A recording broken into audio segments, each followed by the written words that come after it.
Chiro Hustle. Sit back and learn from the greatest influencers in the profession on the world's #1 chiropractic podcast. Before we dive into this powerful episode, please remember to subscribe to our channels and give us a 5-star rating on iTunes to continue hustling.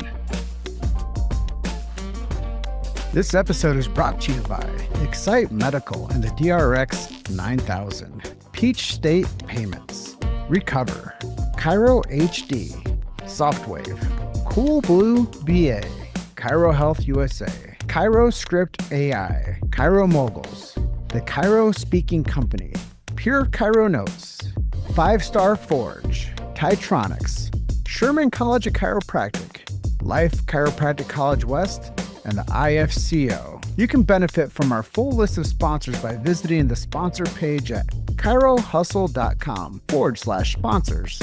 Links in the description. Now, let's hustle. Hey guys, welcome to episode 706 of the Chiro Hustle Podcast. I'm your producer, Luke Millette. Here's your host, James Chester. So today we have the opportunity of interviewing Dr. Corey Neill. If you want to hear about the story of taking care of families and kids, stay tuned for the full episode. Welcome back. This is another episode of the Chiro Hustle Podcast. I have Corey Neill coming on with me from, I believe, Tuscaloosa, Alabama. Good job. You pronounced it right. That's impressive. And we're going to have an awesome chat today about chiropractic. Some topics we're going to focus on is a acronym called SORCI. It's a group that he's a part of. I'll let him talk all about that. But pregnancy and kids in chiropractic, I think, are some fundamentals that most people don't really understand. They just know that when they bring their kids, especially babies, to a chiropractor, they have really great results. Mm-hmm. Another technique that Dr. Neill is proficient in is SOT, and I'll let him say the other words about the cranium. Yeah. What is it? Craniopathy. Or cranial adjusting. We'll talk about the cranium a little bit too, and then some primitive reflexes that he found, and we'll let him tell that story. But really, this episode, I'll tell you our big why, then we'll jump into his introduction to chiropractic and how did he get to where he is today. First things first is we believe in freedom of speech. We believe that's fundamental to all aspects of everything that we do, specifically to chiropractic. As a show, we know what it's like to be traffic throttled, shadow banned, and censored. We'd never do that to you. We also believe in medical freedom and family health freedom. They're not the same things. If you need guidance with any of this knowledge, go find a chiropractor in your neighborhood or city. They'll guide you in a good direction with making decisions for you and your family. Philosophically speaking, we do protect BJ Palmer's Sacred Trust. If you want to know more about that, go to the show notes, click on the link. You're going to learn more about chiropractic than you ever did previously, I guarantee you. Even if you're a chiropractor and practicing 30 years, go click on the link. We support and believe in subluxation-based chiropractic. I know I shouldn't have to say this, but they're removing this language from some of the chiropractic colleges out there. So if you know a student out there, new grad out there, please share the show with them. Get this into more students' hands so they can start understanding philosophy and building their roots deeper as they develop as chiropractors. We also believe in innate intelligence and universal intelligence. We believe that when man or woman, the physical, gets adjusted, it connects them to man or woman, the spiritual, and which creates educated intelligence. This is episode 706 of the Chiro Hustle Podcast. Dr. Corey, welcome. Thank you. That's awesome. So you hit all the hot topics already. Just got to dive into them, right? Yeah. I think when we understand the format of a podcast, really, it's a conversation about something we're both really inspired about. Oh, for sure.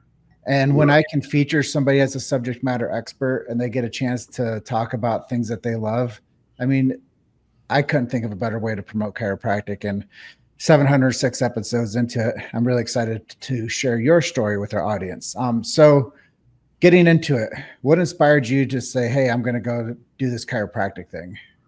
Oh, well, I'm afraid that's not the most exciting story. I had low back pain when I was in high school and college. Nothing too crazy there, but I went to see my now friend, Kelly Douglas, at the advice of my then girlfriend, now wife, because I'd been dealing with this stuff for years. I got injured playing football and just nursed it with PT and pain meds occasionally and, ibuprofen, things like that. And so I would stretch. If I didn't stretch and do my exercises routinely, it would come back. I went to the chiropractor, and it was like he did 6 weeks of PT in one visit. I'll never forget it. My foot was turned 45 degrees out when I walked in, and it was straight ahead when I came out, like nothing had ever been a problem. So I started looking into it, and I was about halfway through my final semester of undergrad, looking to be a physical therapist at the time. And I was still went and toured a few PT schools. So I just was applying to both PT and chiropractic schools. And it, along the way, just kind of clicked like, yeah, this is way more. Like I noticed my reflex got better as I was getting adjusted for low back pain. How's that even related? And, one thing after another, as it usually happens, just became, more clear that there was something to this. And then, I went to Palmer with little to no understanding of what chiropractic really was. Like I remember thinking thoracolumbar class was a technique the same way that Gonstead or toggle was a technique, because I just had no idea. I just thought that was the area you could focus in chiropractic, work on low back pain stuff. So really didn't know anything going into it, except that it helped me so much, and I wanted to help other people the same way. Well, I think just sharing like that, people don't realize how powerful this profession is. Mm-hmm. And knowing that maybe the profession on an annual basis is seeing about 10% of the American population. I used to say, what is it? I always, people lie, numbers don't. Mm-hmm. And now I believe like numbers lie too. So I'm just going to go with the generalization of like 10% of the American population sees a chiropractor. I can just imagine if those other people that had just different types of concerns, limps, mm-hmm. trouble sleeping, indigestion, stomach issues, like if they just were to go see a chiropractor, how we might create the next future of healers out there when they actually got results from it.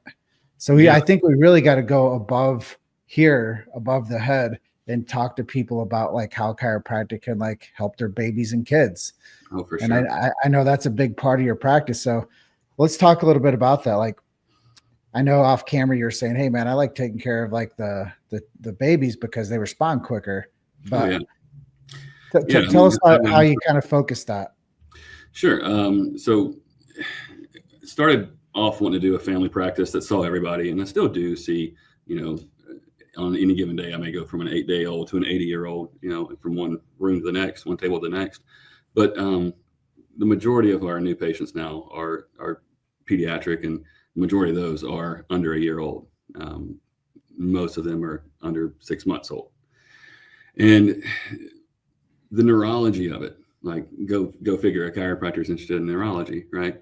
The neurology of development is so obvious when you adjust a newborn, because if you know what's supposed to be happening and you see that it's not happening, you make an adjustment to them. What that looks like is wildly different from adult adjustments, right? But at least it should. But if you make that adjustment and things suddenly start working clearly, one, your parents of those children are going to notice it right away. And something that I started working on a few years back in 2020, when everything was, kind of halted a little bit, started working on some objective findings, because we saw great symptom relief, but chiropractic's not about symptoms, right? It's about function. It's about restoring function to something that's dysfunctional. And you would see, and especially in 2020, all these kids that were coming in with hypercortisol, really strung out because it was such a stressful pregnancy, stressful year on everyone. I mean, even the super holistic, mega crunchy people will pretend that it wasn't that stressful, that they ignored that it was a pandemic. It was stressful on everybody, regardless, even if that's just because you were on an island by yourself for not caring about it. It was stressful on everybody. And the babies that came in that year and the following year were so much more hypertonic than the ones I'd seen before 2020. So anyway, trying to find objective measures for that. And that led me into the primitive reflex stuff too. Well, let's get into the primitive reflex stuff here in a second. But I just, in conversation with people, I'm like, look, go back into your camera roll or jump on somebody's Facebook page and go back and look at their content and their pictures pre-scamdemic. I'm like, go back and look at people in like Q2, Q3 of 2019 and see how they interacted as a culture. Mm-hmm. And I think what you're saying leads true. It leads true because not only did it have an impact on people's vitality through photo, but it also had an impact on vitality from development. Oh, for sure. For sure. Yeah. I mean, just as simple as not seeing faces, because number one, you stayed home more. And if you did go out in public, most people were wearing masks. It's like, that's a big part of development to see that. We get 80% of our sensory input through our eyes. 80%. That's wild. And that's what you're developing with. So that's going to put a hindrance on them for sure. So I know I'm fascinated by this thing, this primitive reflex thing that we were talking about earlier also. So maybe talk about how that all leads together with these techniques that you have found that are your wheelhouse, like SOT and craniopathy. Yeah, craniopathy. There you go. Yeah, that's good. So it blends in really well.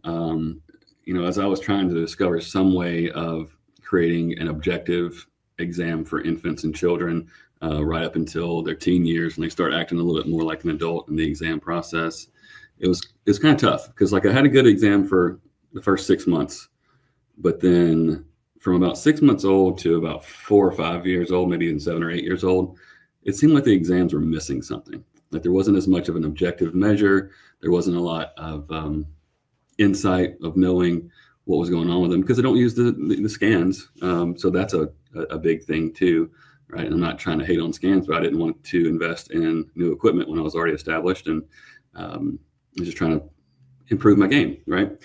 So anyway, I was teaching for Sorcy with one of my mentors, Chris Organian, and his flight got changed and he had to leave early. So one of the sessions he was supposed to be teaching primitive reflexes, and he asked if I could teach it. I said, well, that's fine. Yeah, I've always tested for them. It's something that we learn about in school. Primitive reflexes, it's like when you touch a baby's cheek and they kind of root towards it, or you make a loud sound and they jump and start to look at it, or you put your finger in baby's hand and they grab it. Those are all primitive reflexes, and there's tons more, but they just give you this picture of neural integrity and maturity. And so if they are not developing properly, then they're not going to have those reflexes work the way they're supposed to. Basically, in the first year of life, they're supposed to be there, and after that, they're supposed to be gone. Not always the case, but generally speaking, that's kind of how it works. And so if they say can't turn their head to the left as well as they can to the right, well, they don't integrate the reflexes that are associated with turning your head. And who is good at getting, the skeleton to move fully?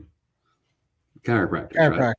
I mean, anybody in the world that's ever heard of chiropractic understands that we get joints to move, right? Like, you may not understand vitality, you may not understand innate intelligence, but you understand that we get stuck stuff to move, right? And so with primitive reflexes, if the joints don't move like they're supposed to or fully, then you're never going to integrate those reflexes the way you're supposed to.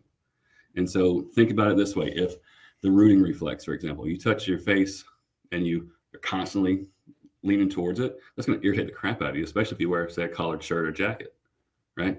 And it's little things like that add extra stress on this developing human that creates so much of this sympathetic distress, and they're always in fight or flight, and they never calm down and sleep, and they won't sit still in class. Of course they won't. They can't. Their body has an involuntary reflex that's making them move and be stressed out. So anyway, I was asked to teach his material. No big deal. I knew how to test those things. I had the notes that he had, so I can kind of BS and read off of it while I'm going through it, and make it up as we're going through. The problem was, as I'm demonstrating these reflexes, I'm doing the motions improperly, because I personally had most of these reflexes still retained. And I didn't know it until I did it in front of a crowd of people, about 50 or 60 people that were doctors or students in chiropractic school.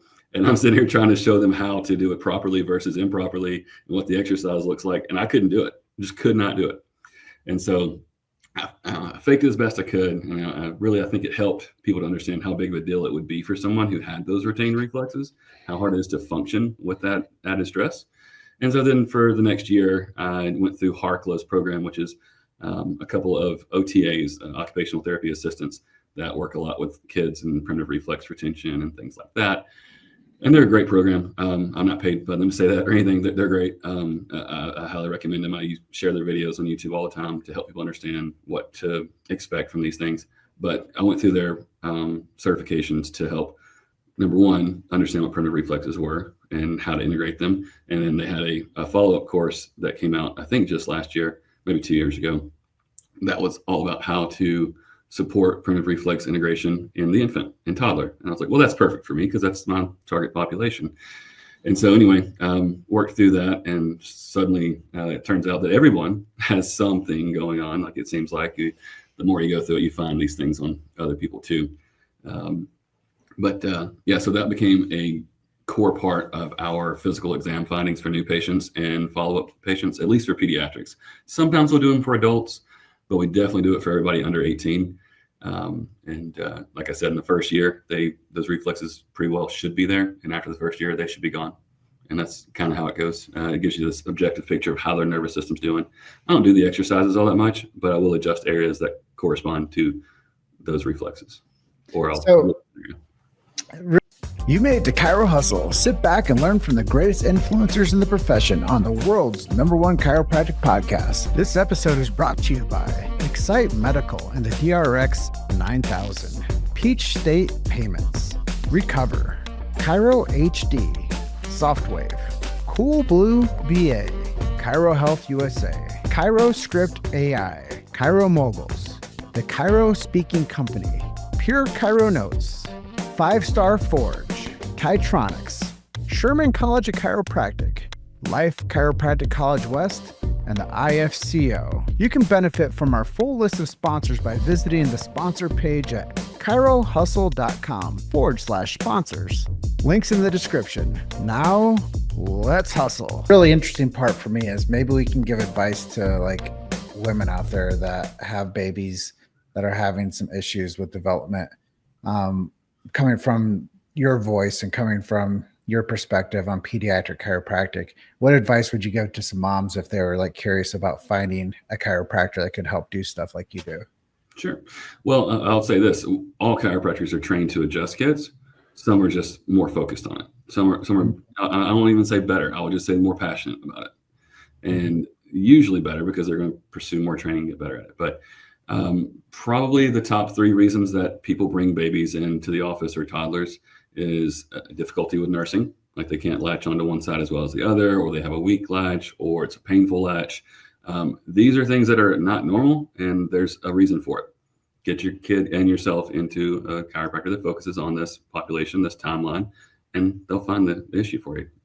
Second thing, probably ear infections. That's what chiropractic gets known for a lot. I mean, there's tons of case studies out there about how chiropractic helps kids with ear infections get over it.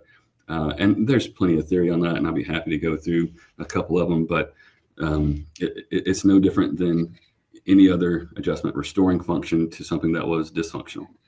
And, the vagus nerve has a skeletal nerve branch that goes to skeletal muscles around the ear and helps to tighten and relax the soft tissue around the eustachian tube. And of course, that helps with drainage, but also having a clear and uninterrupted nervous system function is going to help your immune function work better.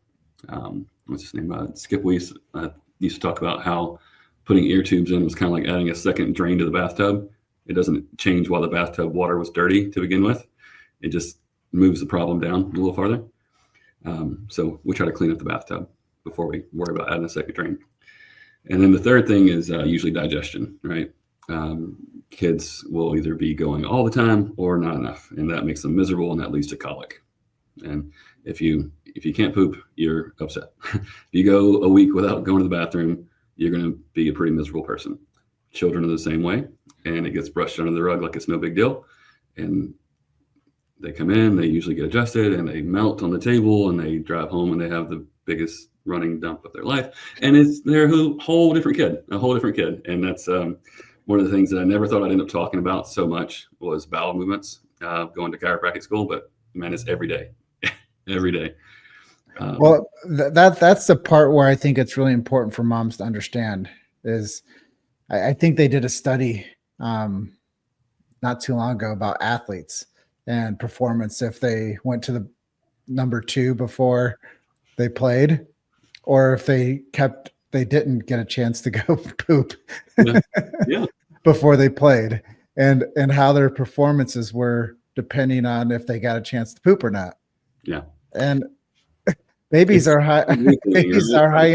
They're high-end athletes, man. Oh, for sure. I mean, all of their calories are dedicated to their 3 big things, right? Eating, sleeping, and pooping, right? And if they can't do it, then they're miserable. But yeah, it's so funny. It seems like such a taboo thing, even though everybody's heard the book, Everybody Poops. Like it's a thing. It's a natural part. It should happen every day. And if it doesn't, then there's something wrong. And anyway, I don't want to spend the whole time talking about that. But it's funny, but it even goes back to the philosophy that I open with, is that when you connect man or woman, the physical connects them to man or woman, the spiritual, which creates the educated intelligence. And it's all the core base philosophy of the profession. Oh yeah. And it's so easy to see when it comes to the kids. And I think you said earlier, you kind of got into this wanting to work with the prenatal and pregnancies was because it's easier to make healthy children than fix broken adults. Absolutely. And I think that it stinks that most people, like I was saying to you, like between 16 and 19, those kids, those people, they don't know what they really want to do. It's like they're 5 years old at 16. Mm-hmm. And, I was telling you, like when we're kids, they're like, what do you want to be when you grow up? And most people say the popular things, but I think that even when people develop, they need to have clear nervous systems to where they can make good decisions for what they do with their lives. Oh, yeah. And I think that as people develop as babies, obviously it'd be important to get adjusted. Like I didn't get adjusted until I was 16. Mm-hmm. Do I wish, like going back in time, I could have started out when I was like day one? Of course I do. Like, I think that everybody should like want that as like a badge of honor. I got my kid adjusted on its first day of life. Oh yeah. Yeah. I mean, what parent doesn't want their kid to be as healthy as possible? Of course. Mm-hmm. Right? Yeah. So I know you wanted to give some praise out there to some of your mentors and the people that taught you how to be the chiropractor you are today. So let's talk about some of your mentors and send out some good vibes to those people. Yeah. Well, it's hard to figure out where to even start with that, I guess. In the beginning was Kelly Douglas. I mentioned him. He was my first chiropractor. Good friend now. We're practicing in the same town, which is really cool. Bob A. Paul has taught me so much of the cranial adjusting. He and I actually met up this morning to trade off, which was fantastic. Get my brain juices going for this interview, which is helpful. Did my internship with John Farmer, who's retired now. That's where I met Bob A. Paul. They were both craniopaths, which, by the way, there's only about 200 craniopaths in the world. And I worked in an office with 2 of them. So, of course, I'm going to learn how to do it pretty well. But really a big leg up there. When I was in school, I had tons of mentors. Chris Organia was one. Tom Bench was another. Suzanne Seekins helped out along the way. Tons of my instructors at school, like even Marty Rosen helped me check my daughter when she was born when I was still a student. It was so many people to give praise to. But the real thing that started the way that I got in touch with so many of those mentors was Sorcy. When I was a student, my first chiropractor encouraged me to learn the technique SOT because he was so interested in it and thought that it was this miraculous technique, and it really is. I'm not trying to downplay that, but the elective fell at a time where I couldn't take it, and so I could start the club back up, or I could wait a year to take the elective. So I started the club back up, and there was an existing Facebook page from years past. I think it was James Peterson. Anyway, I forget his name, but he was one of the old club presidents for the SOT Club at Palmer. And I was like, hey, I see this is active. Could you make me an admin so I can just run with it? Because it's already got so many members on it. He said, yeah, sure. Whatever. He didn't care. He doesn't really, I don't think he practices SOT that much anymore. But anyway, so I opened that up and I made a post about how the club was becoming active. And you would not believe how many people came out of the woodwork to offer help. Like, hey, I can come do a seminar for you. If you need anything, reach out to me. If you have questions, I'm here for you. We want you to learn as much as you can. And some of them were from different organizations, but most of them were from Sorcy. And so first chance I got, I went to a Sorcy event, and that's where I met Dr. Farmer, who he's, OG, man. He retired December of 2022. After 48 years of practice, I believe. And I think it was his second job, by the way, second career choice. So he was in his 80s when he retired. But anyway, he let me do my precept with him. And that's where I really started to learn a whole lot more. But after that first Sorcy, I think it was mid-year event, I was hooked out. I've missed very few since then, especially the homecoming events. And everyone there seemed to be the same way. They just welcomed you in. They said, "Oh, have you ever felt cranial motion before?" Like, no. All right, let's figure it out. Let's walk you through it right now. Do you know how to do the blocks? Yeah. Well, let's fine tune it. Do you know how to do this? Great. Let me help you with it. And that was the thing. It was not you're doing it wrong, but let me help you with this. And so it felt like home, felt like family. Well, I know I didn't like set you up for this conversation, but like there's a lot of people out there that are also doing SOT that aren't chiropractors. Mm. And I hear people like all the time, like, yeah, I'm going to go study SOT. And I'm like, isn't that a chiropractic technique? Mm-hmm. Yeah. Yeah. It's been, there's been some cross, how do I put this? Sometimes other professions get mixed in with it. And I don't think that that's necessarily a bad thing or a good thing. I think it can be either one. I think obviously if you adulterate the technique, it's a bad thing, right? I think if you give away the keys of the kingdom, then you don't deserve to keep it either. So we have to kind of protect our rights a little bit. And that's what trademark and registered trademarks and things like that are about. Yeah, I get the idea. Everybody's trying to help everybody, but you got to do it the right way or it's going to get kind of watered down, right? Or you're going to mess it up. I have people ask me all the time because SOT uses blocks a lot, low pelvic wedges. I have patients ask, can I get some of these for at home? It's like, you sure can. You're going to mess yourself up really bad and be back in here twice as often because I'm going to have to fix everything that you did wrong. Because it's not just a weekend seminar. It's something you've got to really work at to learn how to do the right way. So you might could help people doing it with your Amazon order blocks, but there's a lot more to it than what is in that little instruction manual. Am I getting off track a little bit? No. I just think it's important because I know that's one of your core techniques.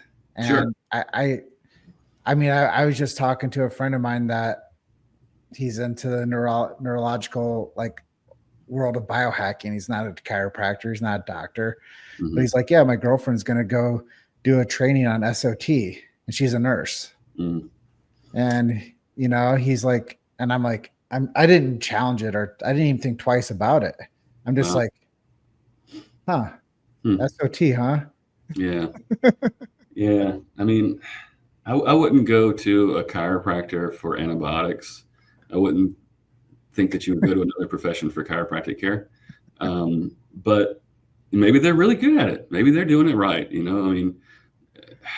But anyway, let's turn a page back. Let's look at these students.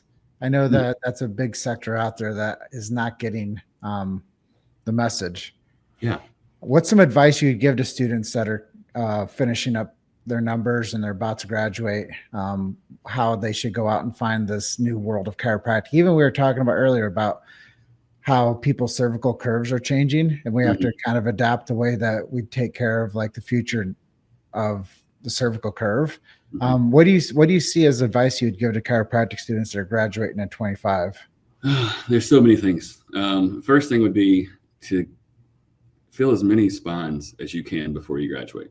And that's probably not that unique of advice. It's probably not that original, but the more people you come in contact with, the more variety of spinal curvatures you'll be comfortable with, the more lifestyles you'll be aware of, right?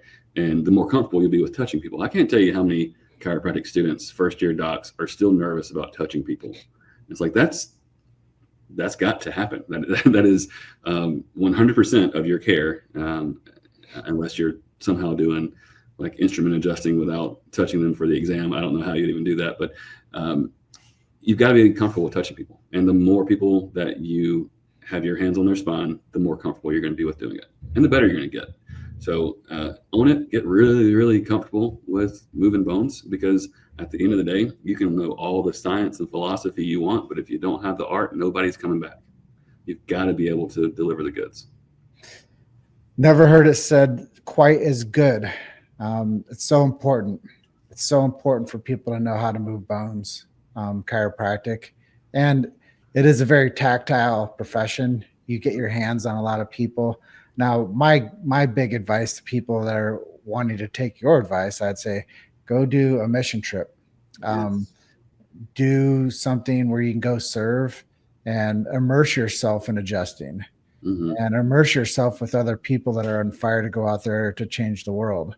Like it's all energy at the end of the day, and you have to be able to adjust that energy back into that person and remove that subluxation. The only way you do that is by getting proficient and checking and detecting and correcting vertebral subluxations.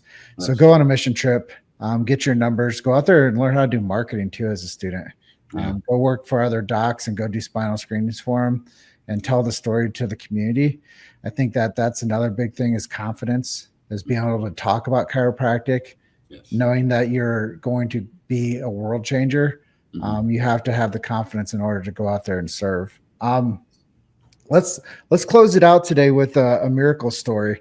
I know that was a high point that you wanted to touch on today. So let's close everybody out. And then if they wanted to learn more about Sourcey, or they wanted to connect with you further, we'll tell them how they can do that. Yeah. So, I mean, there's going to be tons and tons of miracle stories in any chiropractic office, especially if you work with kids, because they don't have, like I said, decades of scar tissue to work through and learn movement patterns that you've got to retrain all that much. But hey, CJ, I see you commenting in there, Clayton.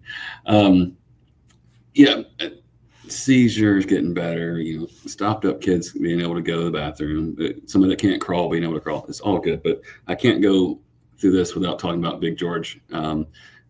George is one of our poster child. He's actually in my profile picture on the Facebook page.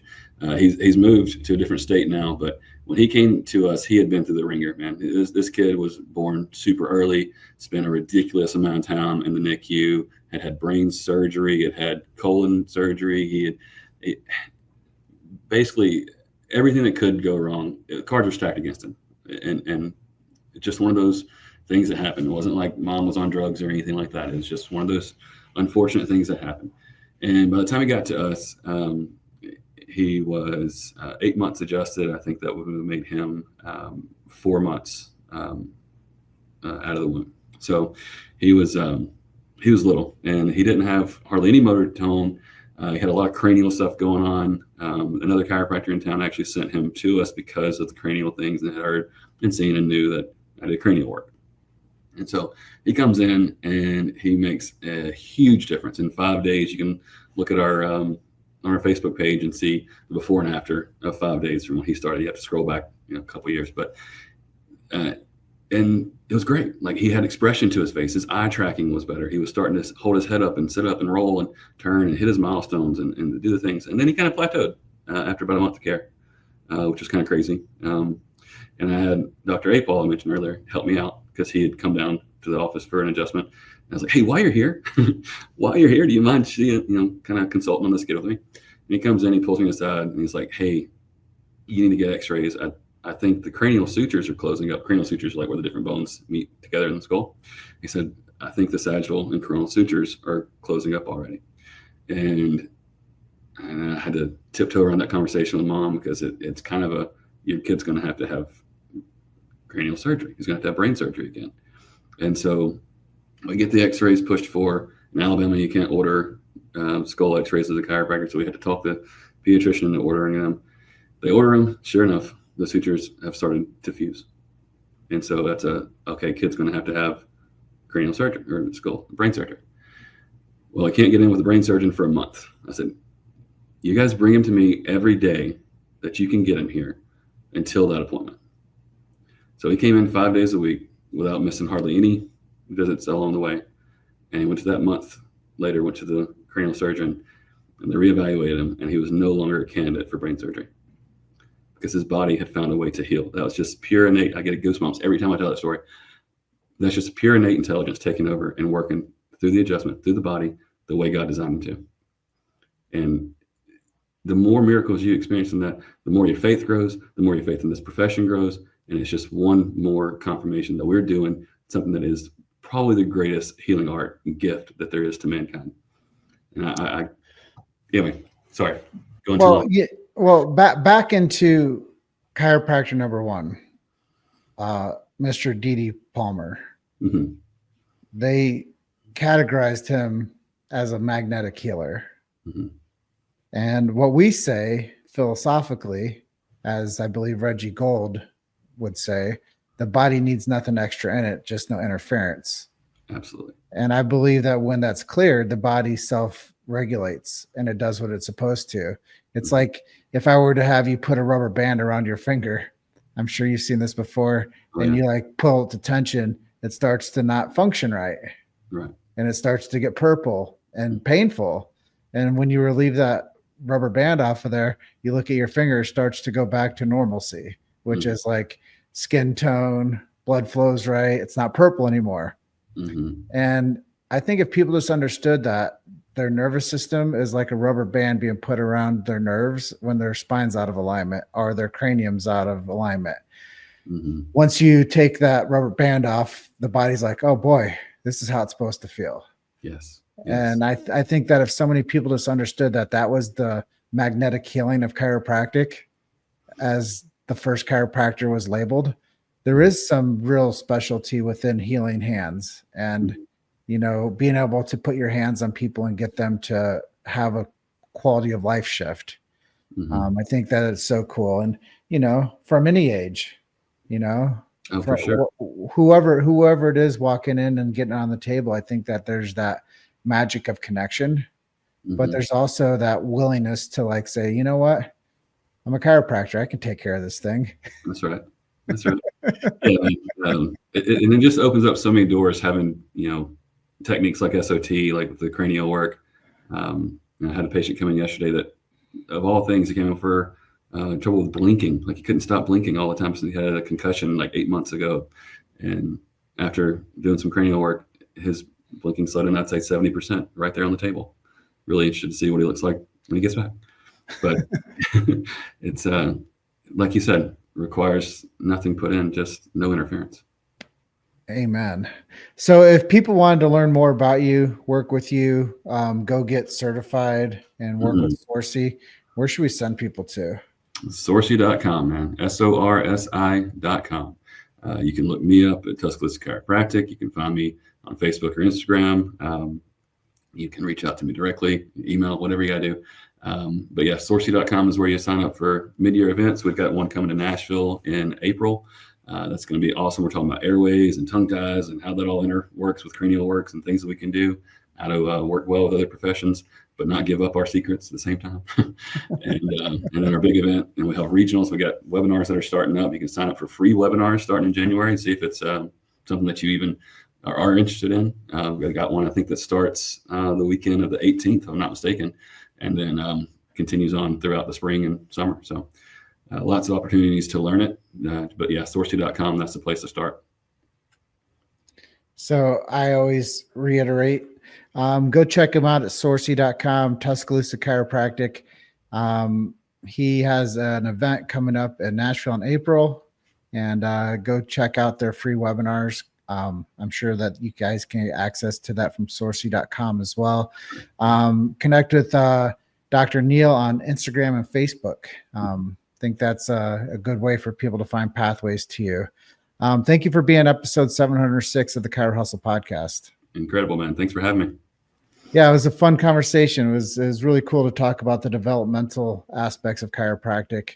And how if we get really focused on one thing and stick around for a long time, we can help a lot of people. So appreciate you being on with me. I close out the same way I always do. You guys are just one story away. Keep hustling. I'll see you guys on the next episode. Bye for now, Doc. Thank you. Thanks for listening to Chiro Hustle. Don't forget to subscribe and check back next week to continue hustling.